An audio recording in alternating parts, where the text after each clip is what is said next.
అందరికీ నమస్తే. గత 15 రోజులుగా మన భారతదేశానికి పాకిస్తాన్కి మధ్య జరుగుతున్నటువంటి ఉత్కంఠ పోరాటం కావచ్చు, ఉద్రిక్తకరమైనటువంటి పరిస్థితులు కావచ్చు. సో ఇవన్నీ కూడా మనం చూసినాం.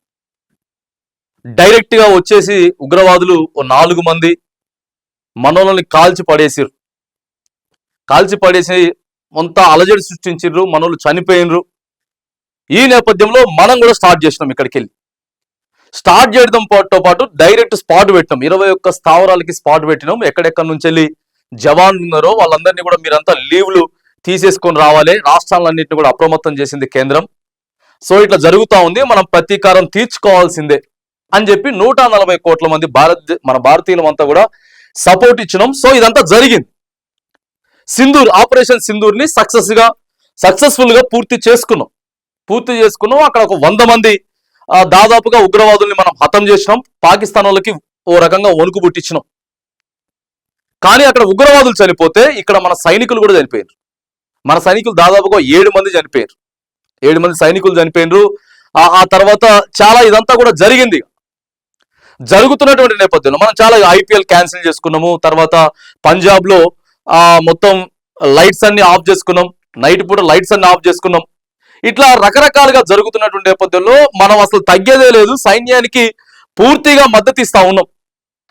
సో సైన్యానికి పూర్తిగా ఫ్రీడమ్ ఇస్తా ఉన్నాం అని అంటే ఏకదంగా రాత్రి 1:30 తర్వాత 25 నిమిషాల్లో ఆపరేషన్ సింధూర్ని కంప్లీట్ చేసిండ్రు. మాక్సిమం ఇదంతా కూడా జరిగింది. దానికి సంబంధించి అసలు ఏం జరిగింది, ఎట్లా జరిగింది అనేటటువంటి విషయాన్ని నిన్న భారత ప్రధానమంత్రి నరేంద్ర మోదీ గారు మరి జాతిని ఉద్దేశించి, దేశ ప్రజలను ఉద్దేశించి నిన్న ప్రసంగం కూడా చెప్పిండ్రు. ఎందుకంటే ఆయనకున్నటువంటి బాధ్యతగా ఖచ్చితంగా చెప్పాల. ఇగో ఎట్లా జరిగింది, ఏం జరిగింది, ఎందుకు జరిగింది అనేది సో చెప్తా ఉంటే దేశం యావత్తు కూడా ప్రశంసలు కురిపించేటటువంటి ప్రయత్నం. ఇలాంటి ప్రధాని ఉంటేనే మన దేశానికి ఏం కాదు, మనం ఎప్పుడు రక్షణగా ఉంటాం అని చెప్పిరు. కానీ కొన్ని డౌట్స్ అట్లనే మిగిలిపోయినాయి. ప్రధానమైనటువంటి డౌట్స్ ఏంటంటే ఫైరింగ్ ని ఆపేస్తా ఉన్నాం అని ఆపేసిర్రు అని చెప్పి అసలు ఎవరు చెప్పినారు? ముందు డొనాల్డ్ ట్రంప్ ప్రకటించడానికి గల కారణాలు ఏంటి? అసలు నిన్న మోదీ గారు చెప్పారు, క్లియర్గా చెప్పారు. పాకిస్తాన్ వాళ్ళు భయపడ్డారు. ఆడికెళ్ళి అమెరికాతో సంప్రదింపులు జరిపి మనతో మాట్లాడిపించిండ్రు. సో మనతో వాళ్ళకి పెట్టుకునేటువంటి దమ్ము లేదని చెప్పేసి అన్నారు. కానీ మోదీ అక్కడ ఒక కీలకమైనటువంటి మాట కూడా మాట్లాడిండు. మీ దేశాన్ని మేము డెవలప్ చేయం, ఒప్పుకోకపోతే వాణిజ్య పరంగా, వ్యాపార పరంగా మేము మీకు సపోర్ట్ చేయం అని మాట్లాడినట్టు. సో ఇదంతా కూడా మరి వైరల్ అవుతా ఉంది. అయినా ఆ మాట అనడా లేదా? భారతదేశానికి సంబంధించి మీరు ఒకవేళ ఫైరింగ్ ఆపకపోతే మాత్రానికి మేము ఎటువంటి సహాయ సహకారాలు మీకు అందించాం అని మోదీ అన్నటువంటి మన ట్రంప్ అన్నటువంటి మాట వాస్తవమా కాదా అనేది మరి మోదీ గారు నిన్న ఆ ప్రస్తావన తీసుకురాలేదు. ఆ తర్వాత మొదట అటాక్ చేసినటువంటి 4 మంది ఉగ్రవాదులు అసలు ఎక్కడున్నారు, వాళ్ళని ఎప్పటి వరకు పట్టుకుంటారు, అసలు వాళ్ళు బ్రతికున్నారా, చనిపోయినరా, ఏంది అనేది దాని మీద కూడా మరి మోదీ గారు మాట్లాడలేదు. దేశ ప్రజలకి చెప్పాల్సినటువంటి బాధ్యత ఉన్నది. వాళ్ళేమో ఇవాళ మేమే గెలిచినాం అని చెప్పి ఆడ సంబరాలు చేసుకుంటా ఉన్నారు పాకిస్తాన్ వాళ్ళంతా. క్రికెటర్ అఫ్రీది అందరూ తెలుసు. అఫ్రీది మొత్తం ఆడ ర్యాలీ చేస్తున్నాడు, భారత్ మీద మేము గెలిచినాం అని చెప్పేసి. ఇప్పటికీ మళ్ళీ కవ్వింపు చర్యలు వద్దనుకున్న తర్వాత మళ్ళా రెచ్చగొట్టేటందుకు ఎందుకు పాకిస్తాన్ ప్రయత్నం చేస్తా ఉన్నది? ఎందుకు మళ్ళీ అక్కడి నుంచి కూడా డ్రోన్లు కొన్ని మళ్ళీ యువతలకు వచ్చేటటువంటి ప్రయత్నం? సో ఇదంతా ఏం జరుగుతా ఉంది అనేది మోదీ గారు క్లారిటీ చేయాలి. ఇవన్నీ దయచేసి క్లారిటీ చేయాల్సినటువంటి విషయాలు ప్రధానంగా ఏమున్నాయంటే ఇగో ఇవే అడుగుతా ఉన్నారు. పహల్గామ్ ఉగ్రవాద దాడులు ఎక్కడున్నారు, వాళ్ళని అసలు ఎప్పటిలోగా పట్టుకుంటారు, మరి అధ్యక్షుడు ఎందుకు ప్రకటించిండు, ఒకవేళ ఆపకపోతే వాణిజ్యం ఆపేస్తామని అంటే అసలు మన దేశానికి రావాల్సింది అమెరికా నుంచి ఏది పంపించడట ట్రంప్. మనకు ఆగాల్సిన అవసరం లేదు. మన దగ్గర పాకిస్తాన్ని లేపేసేటటువంటి దమ్ము, మన దగ్గర సత్తా ఉన్నది. మరి ఇలా ట్రంప్ ఎందుకంటే ఇలా సోషల్ మీడియా ఎంతో మంది చెప్తా ఉన్నారు, మోదీ ఇదంతా కూడా ఈ స్టింగ్ ఆపరేషన్ అంతా కూడా ఎలక్షన్ ఫండ్ కోసం చేసిండు, లేకపోతే బీహార్ ఎలక్షన్ కోసం చేసిండు, ఆయన కోసం చేసుకున్నాడు, ఇవన్నీ వస్తున్నాయి. కానీ అవి కాదు కదా. ప్రధానంగా మనకు ఎవరికి సమాధానం చెప్పాలంటే ఈ చిచ్చోరా బ్యాచ్ కి మన మోదీ గారు చిచ్చోరా బ్యాచ్ కి సమాధానం చెప్పాల్సినటువంటి అవసరం లేదు. కాకపోతే ఎవరెవరైతే 26 మంది చనిపోయినరో ఆ 26 మంది చనిపోయినటువంటి కుటుంబాలకి మాత్రానికి ఖచ్చితంగా సమాధానం మాత్రం చెప్పాల్సినటువంటి అవసరం అయితే ఉంటది. ఎందుకంటే ఈ 26 మందిని చంపిన వాళ్ళ నలుగురిని అసలు ఎక్కడున్నారు, వాళ్ళు ఎప్పుడు పట్టుకుంటారు ఏందనేది కనీసం ఆ కుటుంబాలకైనా చెప్పాలి కదా.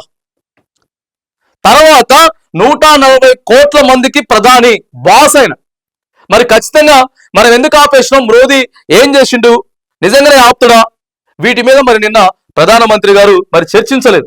సో ఎందుకు చర్చించలేదు, సింధూర్ని మాత్రానికి ఆపరేషన్ సింధూర్ని మరి సక్సెస్ఫుల్ గా కంప్లీట్ చేసుకున్నాం, కాలబేరానికి వచ్చిర్రు అని చెప్పి మోదీ గారు చెప్తున్నారు. కానీ మళ్ళీ అక్కడి నుంచి ఎందుకు కావాలని చెప్పి కాలు దువ్వేటటువంటి ప్రయత్నం చేస్తా ఉంది పాకిస్తాన్. మరి వీటి మీద ఒకవేళ కాలు దువ్వుతే మనం ఏం చేస్తాం, ఆయన చెప్పిండు మోదీ గారు సిద్ధంగా ఉన్నాం, మనమంతా కూడా, వాళ్ళు నష్టపోయినారు, పాకిస్తాన్ నష్టపోయింది, మనము నష్టపోయినాం, మనం చాలా నష్టపోయినాం.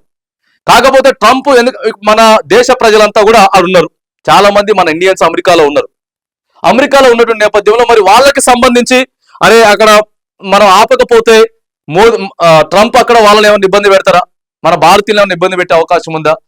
సో వీటన్నిటి మీద ఆలోచన చేస్తే చేయొచ్చు. కానీ ప్రధానంగా ఉగ్రవాదుల పరిస్థితి ఏంది, వాళ్ళని ఎప్పుడు పట్టుకుంటారు అనేది కూడా కొంత చర్చ పెట్టాలి. ఆ తర్వాత మెయిన్ గా వాళ్ళు ఎందుకు మళ్ళీ కవింపు చర్యలు చేస్తా ఉన్నారు అదొకటి క్లారిటీ తేవాలి. ఎందుకంటే సైలెంట్గా ఉండాలి, మనం ఎంత సైలెంట్గా ఉన్నాం, మనం చాలా సైలెంట్గా ఉన్నాం, కానీ వాళ్ళు చేస్తా ఉన్నారు. మరి ట్రంప్ మనల్ని ఓ రకంగా మనల్ని బెదిరించిండు అనే కాడికే తీసుకొస్తా ఉన్నారు. కాబట్టి నిన్న మోదీ గారు మాట్లాడితే ప్రపంచం మొత్తం చూసింది. ఇలా పాకిస్తాన్ ప్రధాని చూస్తాడు, ట్రంప్ చూస్తాడు, ఇంకొకరు అన్ని కూడా చూస్తారు. సో అలాంటప్పుడు ఈ రెండు విషయాలు కూడా మాట్లాడితే దేశ ప్రజలు కొంత సంతృప్తిగా ఉండేటోళ్ళు. సో అన్ని మనం పర్ఫెక్ట్ గా చేసినాం, వాళ్ళ దగ్గర నుంచి మిసైల్స్ వస్తా ఉన్నాయి, డ్రోన్స్ వస్తా ఉన్నాయి, వాటిని తిప్పికొట్టినాం, అన్ని కూడా రైట్ పర్ఫెక్ట్ గా ఉన్నాయి. కానీ ఇలా జవాన్లు చనిపోయినరు, అమాయకులు చనిపోయినరు, మన దగ్గర కూడా వాళ్ళు కేవలం ఉగ్రవాదులే చనిపోయారు. మనం వేరే వాళ్ళ మిలిటరీ మీద కానీ లేకపోతే అక్కడ సామాన్య ప్రజల మీద మనం అటాక్ చేయలేదు, కానీ వాళ్ళు మన సామాన్య ప్రజల మీదకి అటాక్ చేసిండ్రు, మన జవాన్ల మీద అటాక్ చేసిండ్రు. ఇట్లా చాలా కూడా జరిగినాయి, మనకు కూడా ఎంతో నష్టం వచ్చింది. మరి ఈ క్రమంలో మరి పాకిస్తాన్కి మనకి సంప్రదింపులు జరిపినటువంటి ట్రంప్ ఏం చెప్పినాడు, మనల్ని బెదిరించేటటువంటి ప్రయత్నం చేసిండు. అసలు వీటన్నిటి మీద కూడా మరి కొంత మరి మోదీ గారు అయితే క్లారిటీ ఇవ్వాలని చెప్పేసి నెటిజన్లు, సో భారతీయులే కొంత క్వశ్చనింగ్ కూడా చేస్తున్నటువంటి సందర్భం అయితే ఉంది. ఏదేమైనా కానీ ఆపరేషన్ అయితే సక్సెస్ఫుల్ కంప్లీట్ చేశారు.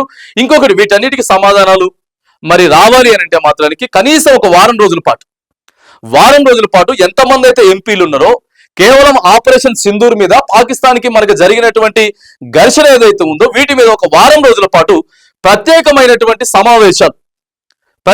సమావేశాలు పార్లమెంట్ లో నిర్వహిస్తే క్వశ్చనింగ్ వస్తుంది.